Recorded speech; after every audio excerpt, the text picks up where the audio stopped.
Hello guys, welcome to my another blog.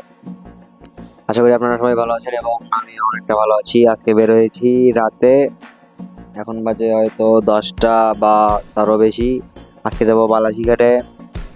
So আপনারা রোডটিকে দেখতেই পাচ্ছেন কতটা হান্ড্রেড বা ভয়ানক রোড। এইটিতে আগে ডাকাতি হতো, সো এখন অনেকটা কমে গেছে, এখন হয় না বললেই চলে, অনেক গাড়ি ঘোড়া চলে। আজকে যাব বালাসিতে, বাট বালাসি আপনাদেরকে পুরোপুরি দেখাতে পারবো কিনা ওইটার সন্দেহ। বা কজ রাতে বালাসিতে তেমন লাইটিং এর ব্যবস্থা নেই, পানি হয়তো দেখা যাবে না তেমন ভালোভাবে। এটি হলো একটি বাজার, এই বাজারটি পার হলেই মূলত বালাসি ঘাট। সো আপনারা সাথে দেখুন এবং দেখুন। তো গাইস, আমি এখন যেখানে আছি এটি হলো বাংলাদেশ বন্দরের নৌ পরিবহন কর্তৃপক্ষ বালাসি ফেরিঘাট টার্মিনাল ফুলঝুরি গাইবান্ধা।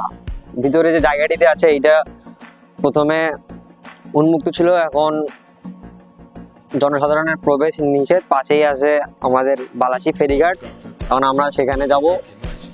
সো গাইস, আমরা চলে এসেছি বালাসি ঘাটে। এটি মূলত বালাসি ঘাট।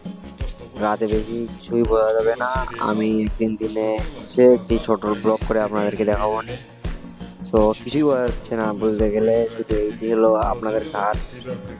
ঘাটটিতে এখানে ফেরিগুলো এসে ভিড়ে। আর রাতের বেলা যেটুকু আলো আছে, কারেন্টও সম্ভবত চলে গিয়েছে, যেটুকু আলো আছে এইটুকুতে আর কি বোঝা যাচ্ছে। আপনারা সবাই আমার পেজটিতে ফলো করে দিবেন এবং আমার পাশে থাকুন।